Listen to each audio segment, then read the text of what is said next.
The ham had been glazed twice. I remember that because I did it myself, standing at my kitchen counter at 6 in the morning while the rest of the house was still quiet. Brown sugar and Dijon mustard and just a little bit of orange zest the way my mother taught me. I scored the top in a diamond pattern the way she always did, and I pressed whole cloves into each intersection, and I slid it into the oven and stood there for a moment, just breathing in the smell of it.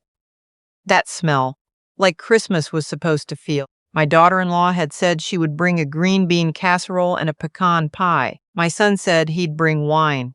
I had the ham, the sweet potato casserole, the collard greens, the cornbread, the deviled eggs, 12 of them, because my grandson always ate 3 before anyone else got one, and the pineapple upside-down cake that my son had been requesting every holiday since he was 7 years old. I was 64 years old, and I had cooked every bit of it, and I was happy to do it. That is the part I need you to understand. I was not resentful. I was not tired. I loved cooking for my family. I loved having a house that smelled like food and warmth and something worth coming home to. They were supposed to arrive at 2. At 2:15, I sent my son a text. He said they were on their way. At 3:30, I heard the car in the driveway. I did not say anything about the time. I went to the door and I smiled and I hugged my grandson first because he ran at me the way children do, full speed with no reservations, and I held him for a long moment and thought that this right here was what all of it was for. My daughter-in-law came in behind him. She was wearing a new coat, camel-colored wool, the kind that costs more than my first car payment. She kissed me on the cheek and said the traffic had been terrible and handed me a store-bought pecan pie, still in the plastic container from the grocery store. There was a yellow sale sticker on the side that she had not bothered to remove. I set it on the counter and did not say a word. My son came in last. He was on the phone. He held up one finger to me. "Just 1 minute, Mama," and walked past me into the living room. I stood in my own foyer holding a grocery store pie and watching my son pace circles in front of my fireplace, talking about something that had nothing to do with Christmas dinner, and I thought, not for the first time, when did this become normal? But I let it go. Because I always let it go. Because that is what you do when you love someone, and you keep hoping things will shift back to what they used to be. We sat down to eat at 4:15. My grandson was at my right hand, where he always sat, and he told me about his science project and his best friend, Malik, and the movie he had seen twice already and wanted to see again, and I listened to every word. The ham turned out beautifully. The sweet potato casserole had just the right amount of cinnamon.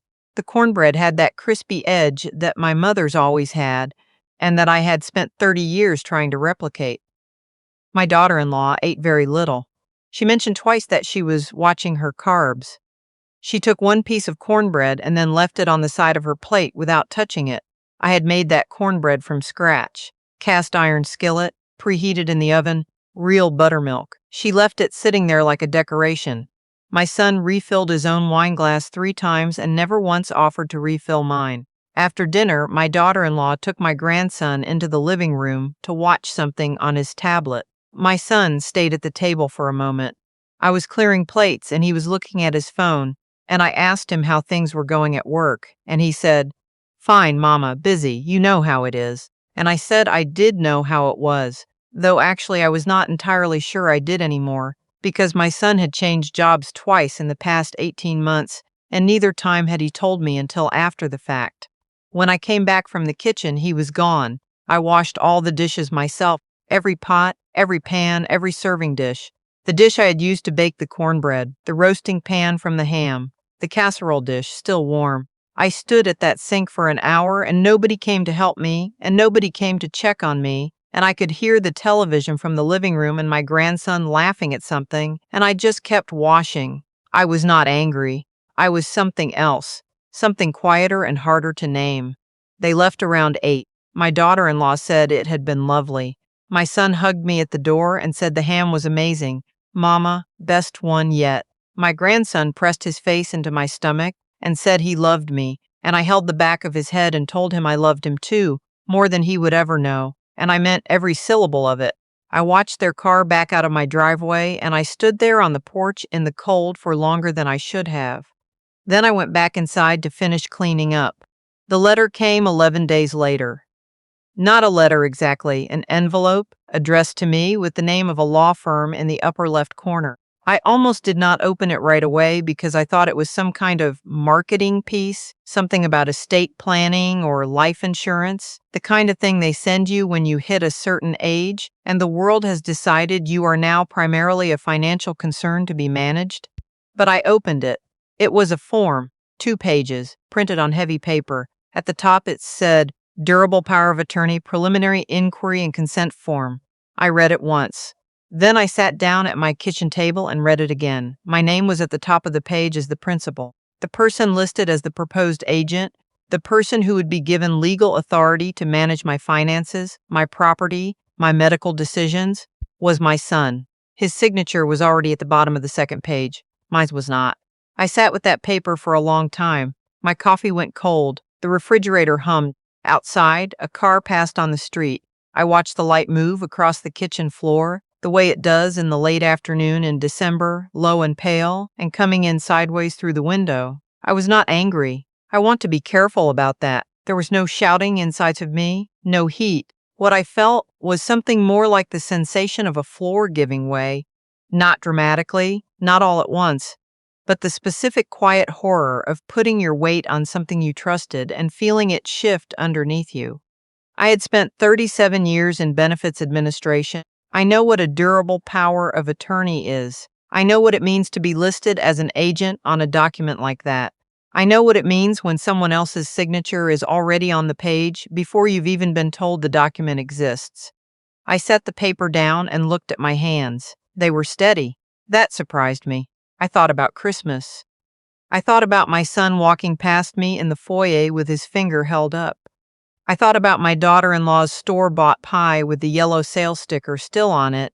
I thought about standing at my sink for an hour washing every dish, and not one person coming to check on me. And then I thought about something my son had said at the table, something I had let pass without examining at the time.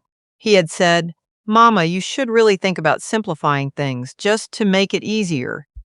In case." I had thought he was talking about my house. I have a 3-bedroom house, just me in it since my husband passed 6 years ago, and people sometimes suggest I should downsize. I had taken it as that kind of comment. Sitting there now, holding that paper, I understood what he had actually meant. In case. In case of what, exactly? I am 64 years old. I walk 2 miles every morning. I do the Sunday crossword in pen. I have my annual physical every October, and my doctor, bless her heart, told me last year that she hopes to be in my shape at 64. There is nothing wrong with my mind. There is nothing wrong with my finances. I managed a department of 15 people for 19 years.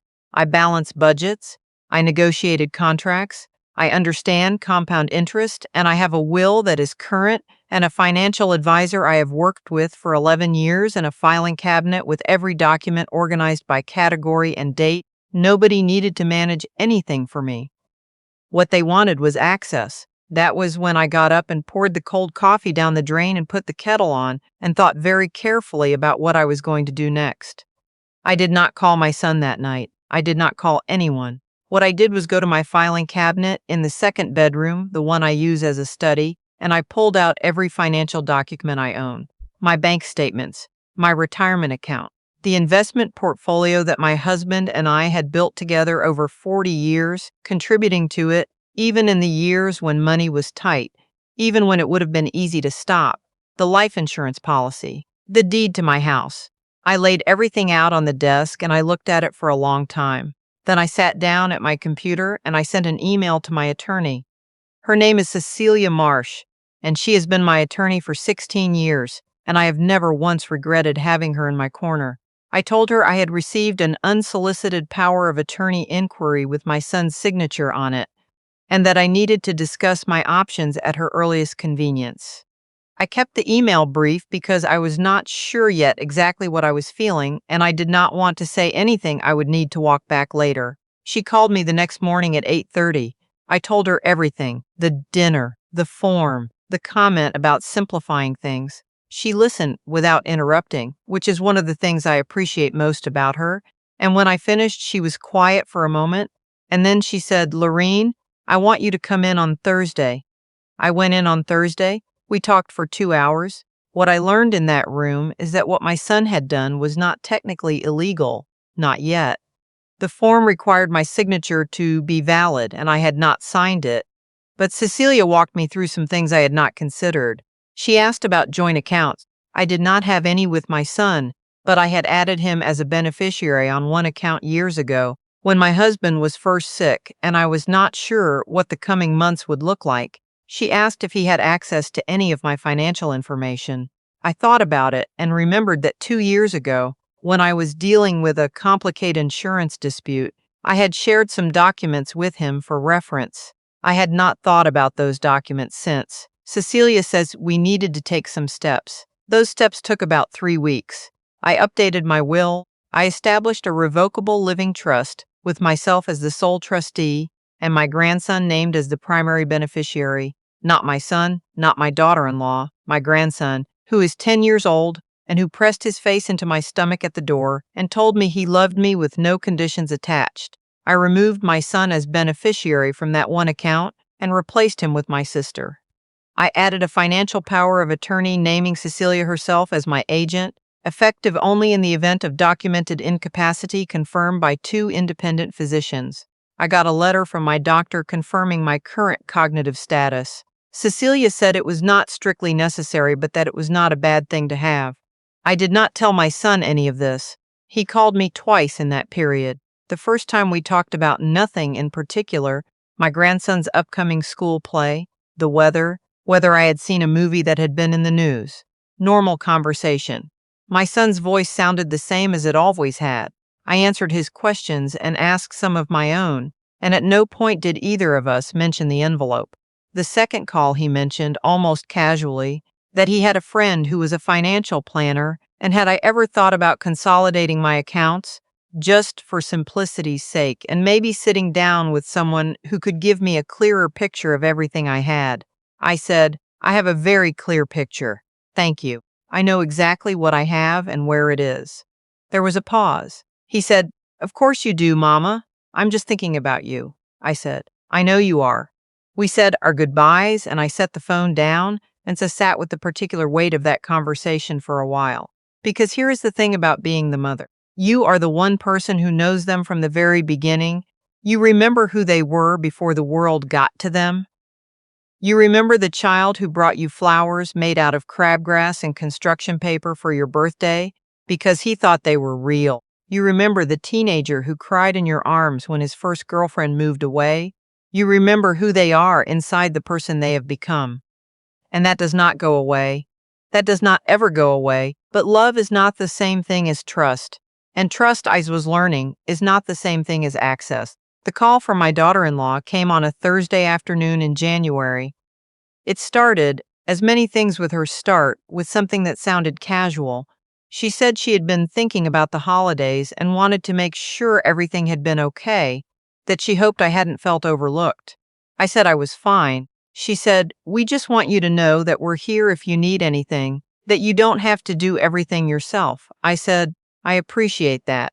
Then she said, Actually, the reason I was calling, and I want to be transparent with you about this, Lorene, your son has been talking to someone about setting up some kind of family financial arrangement, just a structure to make things easier for everyone, and we wanted to know if you'd be open to a conversation. A family financial arrangement. I let that sit in the air for a moment. Then I said, What kind of arrangement? She started talking about pooling resources, about how it made sense for family wealth to be managed centrally, about how some families set up shared accounts so that things move more easily. She used words like efficiency and legacy and protection. She said, especially now that you're on your own, it would just give us peace of mind to know that if anything happened, we'd be able to step in quickly. She said, If anything happened, I am 64 years old. I walked 2 miles that morning. I had oatmeal with fresh blueberries for breakfast. I had a full day planned. Nothing was happening. I said, I understand what you're describing, and I want to be honest with you too. My financial affairs are fully managed and fully protected. I have an attorney I work with regularly, and everything is exactly as I want it to be. I'm not looking to make any changes. She said, Of course, we just want you to be comfortable. I said, I am very comfortable. I appreciate the call. After we hung up, I sat for a moment. Then I called Cecilia and told her about the conversation. She noted it in my file. She said, "Good. That's good, Lorene. You handled that exactly right." I hung up and looked out the kitchen window. The yard was bare in January the way yards are, all gray branches and hard ground. But there was a cardinal on the fence, a male that particular red that looks almost unreal against a winter sky. He sat there for a moment, not doing anything, just existing in that color. I watched him until he flew away. My grandson's birthday is in February. He turned 11. I had asked weeks in advance what he wanted to do for his birthday, and he had said, "Grandma, can we just go to the aquarium? Just you and me?" And I had said, "Absolutely, we can do whatever you want. It's your birthday." We went on a Saturday. I picked him up at 9 in the morning, and we drove downtown, and we spent 4 hours at the aquarium. He wanted to see the jellyfish first. He had been reading about jellyfish. He told me, "Did I know that jellyfish don't have brains, that they've been on Earth for over 500 million years?" He told me this with the specific urgency of a child who has just discovered something astonishing and needs to make sure every adult in his life understands the magnitude of it.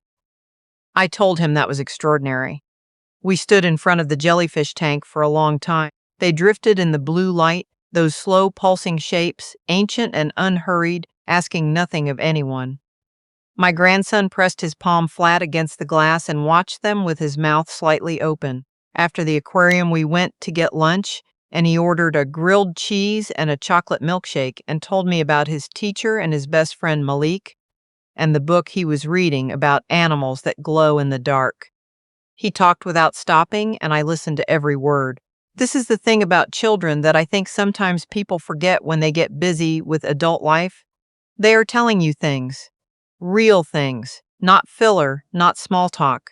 When a child talks to you, they are handing you something. You have to be there to receive it. On the drive home, he fell asleep in the back seat, the way he used to do when he was small, his head tipped sideways against the window. I looked at him in the rearview mirror. This particular boy with his father's forehead and my late husband's ears and a mind of his own that has never once belonged to anyone else. Whatever I protected for him, not against his parents, not in anger, for him. I need that to be clear. I did not see my son alone until March. He came by on a Sunday afternoon without my daughter-in-law, without my grandson. He said he just wanted to check in. We sat at the kitchen table the way we always have, with coffee, and at first we talked about ordinary things. He asked about my garden plans for spring. I told him I was thinking about putting in a raised bed this year, that my knees preferred it. He laughed and said he remembered helping me plant tomatoes when he was a kid and how seriously I took the spacing. I remembered that, too. He had been 9. He had worn rubber boots that were too big for him and followed me up and down the rows asking questions about everything. What does this one taste like? Why do you bury it that deep? What happens if you plant them too close together? Then my son set the coffee cup and looked at me, and I knew. He said, "Mama, I want to talk to you about something." I said, "Okay." He said he had heard from my daughter-in-law that I had shut the door on the conversation about finances and that he wasn't upset. He just wanted me to know that it came from a place of caring. He said he worried about me. He said he knew I was capable. He had never doubted that, but he also knew that things could change quickly, and he wanted to know that systems were in place.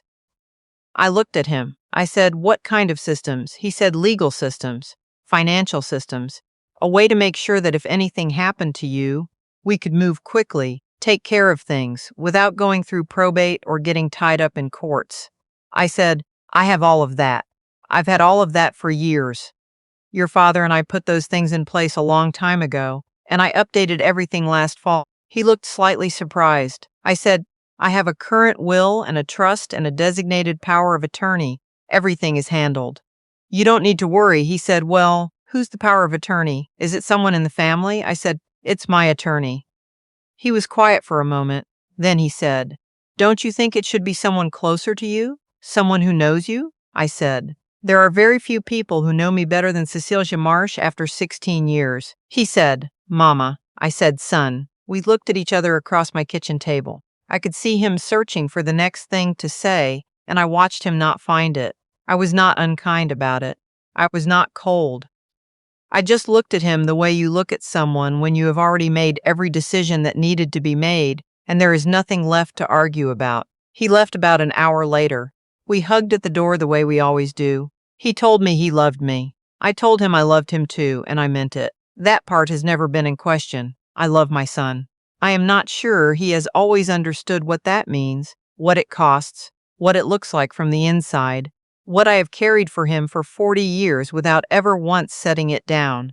But love does not require me to hand over the keys to my life. Spring came the way it does in Alabama, almost overnight. One week the trees were bare, and the next morning you wake up and everything is hazy green, and the azaleas are going off like small explosions of pink and coral along the fence line.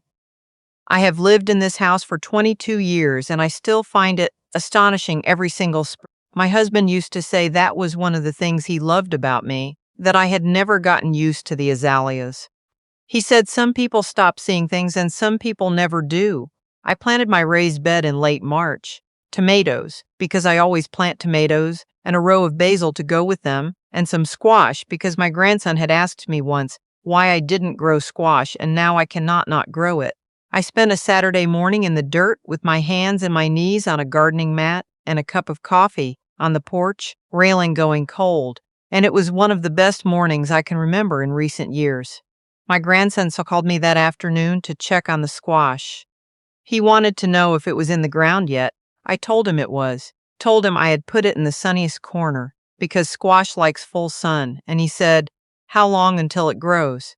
And I said, "Probably around August if we were lucky," and he said, "I'll be back before August, Grandma. I want to see it." And I said, "I know you will, baby. I'll save you the first one." I hung up and sat on the porch and looked at my yard. The cardinal was back, or maybe a different one. It's hard to know. He sat on the same fence post, same impossible red, and I thought about what my husband would have said about all of it, the form, the calls, the careful, quiet reorganization of everything I had spent my whole life building. He would have been angry, I think. He had a temper, a quiet one, the kind that came out as silence rather than sound. He would have sat very still and said very little and then done exactly what needed to be done. That was something he taught me, actually. Not with words, just by example, the way most real things are taught. Do the thing that needs doing. Do it carefully. Do it without making it a production. I had done that. I looked at the garden. I looked at the cardinal. I looked at my hands, still a little dirty from the morning's work, the way my mother's hands always were in spring. Everything was exactly where I had put it. Everything was exactly where it belonged. And for the first time in months, I took a full breath and held it and let it out slow and felt the particular peace of a woman who knows precisely what she has, who holds it clearly, and who has decided, quietly, firmly, without apology, that she will not be letting go.